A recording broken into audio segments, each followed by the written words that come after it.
네, 반갑습니다. 오늘은 정초 7일 기도 병원연 정초 7일 기도 회양이자 또 병고행란 소멸 원각경 100일 기도의 회양이기도 합니다.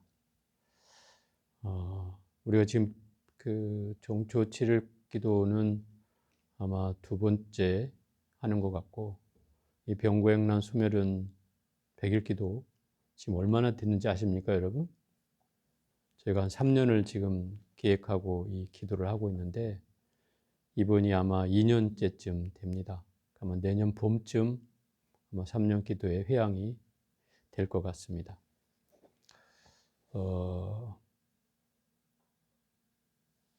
이 병오년은 원래 붉은 말의 해잖아요. 이 붉은 말이라고 하는 것은 이제 이 불기운이 사실 가득하다는 거거든요. 그래서 이 불기운은 뭐를 말합니까? 이 화를 말하거든요. 화. 우리 목화 토금수의 화죠. 화. 이 화는 좋은 것도 있지만 또 안 좋은 것도 있어요. 그래서 이 불기운이 가득해지는 해가 바로 이 병오년이란 말이에요. 그래서 이 불기운이 잘못 쓰이면 우리 몸에는 그게 염증으로 작용하는 거고, 또 마음에는 이제 화병이 되는 거예요. 이 불기운이라는 게. 결국은 우리가 병고액란 소멸 기도를 하지 않습니까? 그럼 병고와 액란은 왜 생기는가? 이렇게 생각을 해보면 이것도 여기와 맞닿아 있어요. 결국 내 안에서 조절되지 못하는, 제어되지 못하는 마음의 뜨거운 기운에서 시작된다 라고 하는 겁니다. 그게 화병이 됐든 우라가 됐든 진해가 됐든 또는 불편함이 됐든 부당함이 됐든 또는 시비심이 됐든 어떤 이러한 마음들에서 결국 모든 병이 시작된다라고 할 수 있죠. 결국 우리가 내려놓는다 하면서도 늘 뭔가를 품고 사는 것이 있습니다.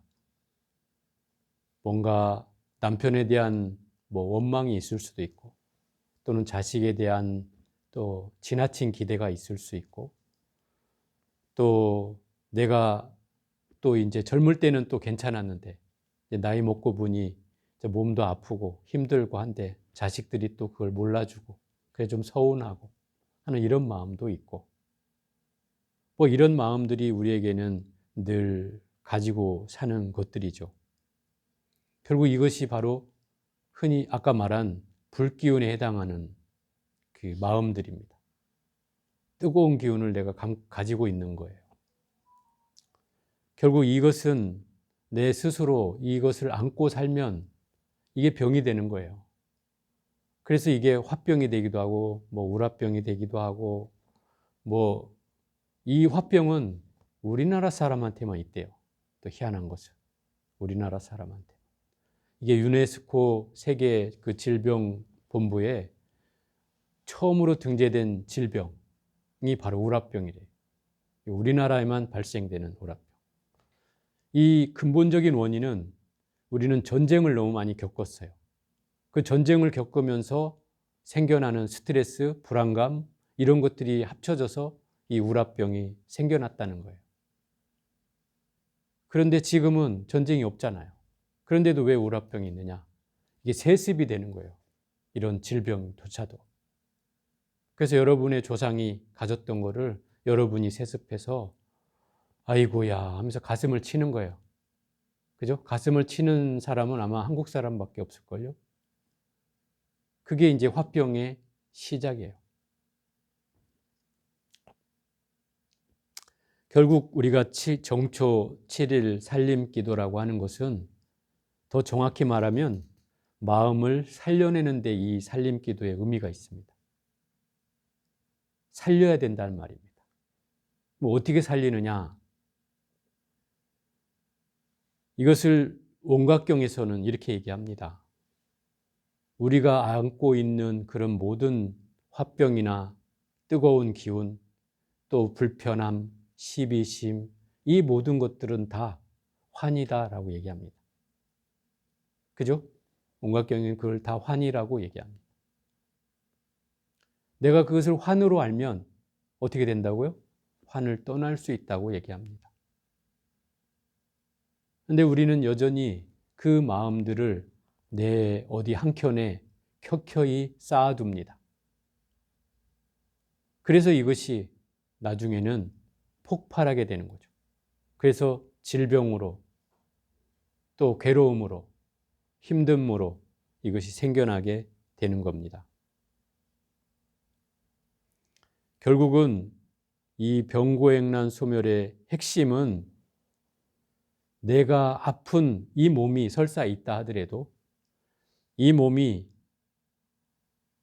인연 따라 잠시 모인 구름과 같은 것입니다. 우리가 그렇게 알면 이 아픔도 사실은 환이라는 사실을 깨닫게 되는 거죠. 아픔은 영원하지 않습니다. 만약에 여러분들이 정말 24시간 쉴 틈 수 없이 아프다면 그 살아갈 수가 없습니다. 그죠? 심지어 괴로운 암이나 여러 가지 정말 힘든 질병에 걸렸다 하더라도 그것을 견딜 수 있는 이유는 고통이 많긴 하지만 그나마 짬이 있기 때문에 그렇습니다. 그 고통이 쉬는 짬이 있기 때문에 그 고통을 이길 수가 있는 겁니다. 말하자면 우리가 지옥에 무간지옥이라는 게 있잖아요. 이 무간지옥은 무간이잖아요. 사이가 없다는 뜻이에요.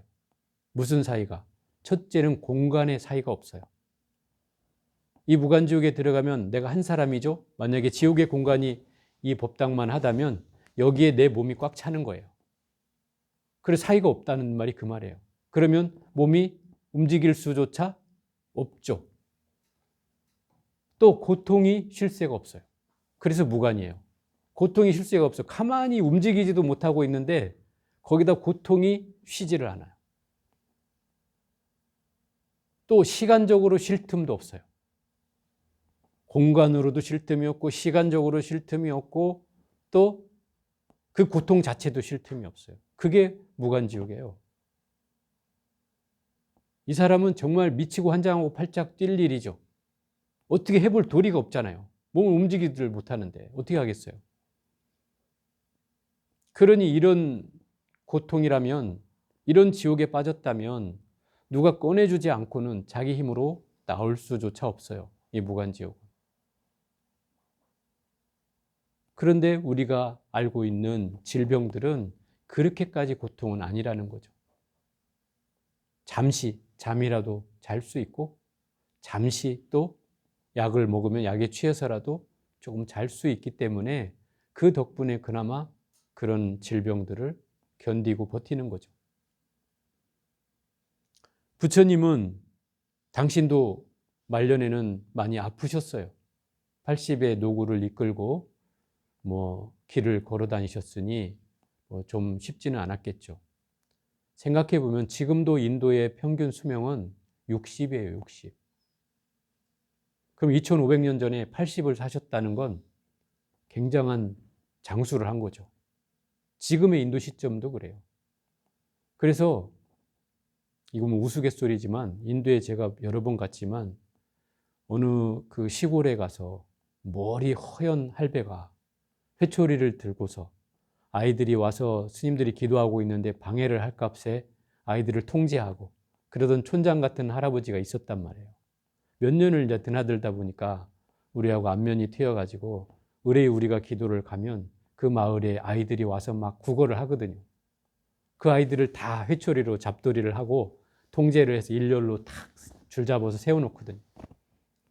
그래서 우리가 늘 가면 그 할아버지에게 많은 걸 이렇게 보시도 하고 오고 공양도 대접하고 이렇게 했는데 나중에 그 가이드 했던 분이 저 할아버지의 내 나이를 물었어. 궁금해서. 그랬더니 나보다 어렸어요. 너무나 충격적이었어요. 그 동안에. 그때는 내가 그나마 지금보다 한두 살이라도 젊었겠죠? 한 5, 6년, 7, 8년 전이니까. 저보다도 젊었다는 거예요. 그래서 깜짝 놀랐어요. 거기 있는 스님들이 정말 놀랍기도 하고 어이없기도 하고 해서 그냥 헛웃음을 지었던 생각이 납니다. 그만큼 그 사람들은 60이란 나이는 마치 자기들의 수명이기 때문에 아주 어른이 이미 돼 있어요. 그리고 인도가 왜 그렇게 빨리 조로를 하는가 하면 아이들을 보면서 느꼈어요. 해마다 가면 아이들이 커져 있어요. 그런데 그냥 커져만 있는 게 아니라 어느 날 가니까 애가 늙어 있어요. 내가 어렸을 때 봤던 애가 몇 년 지난 사이에 벌써 제가 성년이 됐는데 그냥 사가 있어, 사가. 그래서 이 나무들만 잘 자라는 게 아니라 그 더운 지방에 사는 사람은 빨리 늙는구나라는 걸 알게 됐어요. 대한민국 땅은 엄청난 축복의 땅입니다. 부처님은 그런 곳에서 80을 사셨단 말이에요. 그러니 엄청난 일이잖아요. 그래서 부처님이 주치의가 있었어요. 지바카라는 아주 주치의가 왕을 치유했던 주치의가 있었단 말이에요. 그런데 당신이 아프면 지바카를 부르지 않았어요. 그냥 아난에게 아난아 자리를 깔아라. 그럼 이 가사가 길잖아요. 가사를 이렇게 한 3등분으로 옆으로 깔면 부처님이 키가 컸으니까 옆으로 이제 접어가지고 깔면 거기에 옆으로 누우셔서 가만히 자기를 응시했어요. 아픈 부위를 응시했어요. 배가 아프면 배를 응시하고 다리가 아프면 다리를 응시하고 계속 관을 하는 거죠. 그렇게 관을 하다 보면 어느 지점에 일어나면 그 고통이 어디서 오는지를 자꾸 관을 하다 보면 고통이 점점점 줄어서 한 점에 이르게 된다는 거예요. 한 점에 이르게 돼. 그것이 고통을 발생한 시작점이겠죠. 그래서 그 고통을 여실하게 관하고 있으면 어느 순간 그 고통이 싹 사라지는 걸 부처님은 끊임없이 말씀하셨어요. 그래서 그렇게 해서 고통을 여의었다는 거죠. 그게 부처님의 방법이었어요. 그 말은 다시 돌이켜 얘기하면 이 고통이라는 것은 영원불멸한 것이 아니라는 뜻인 거죠. 언젠가는 사라질 거다. 그래서 이렇게 한번 말씀을 드려볼게요. 내가 아픈 곳이 있다면 그 아픈 놈한테 그게 내 배든 내 팔뚝이든 내 어깨든 아니면 내 다리든 내 허리든 아픈 부위에다 대고 법문을 해요. 야, 너는 참 나를 만나서 고생이 많구나. 그렇지만 이 고통은 또 언젠가는 사라질 것이니 너도 마음 편안히 먹고 나도 충분히 너의 고통을 받을 준비가 되어 있다. 그리고 이 고통은 구름과 같이 지나가는 거라고 부처님이 말씀하셨다. 그러니 나도 그 고통을 언젠간 지나갈 거라고 믿고 너에게 이 법문을 하니 나의 인연이 다 되거든 빨리 떠나거라. 이런 법문을 하는 거예요. 여러분이 스스로에게. 그러면 이 마음이 어떤 상태가 되겠어요?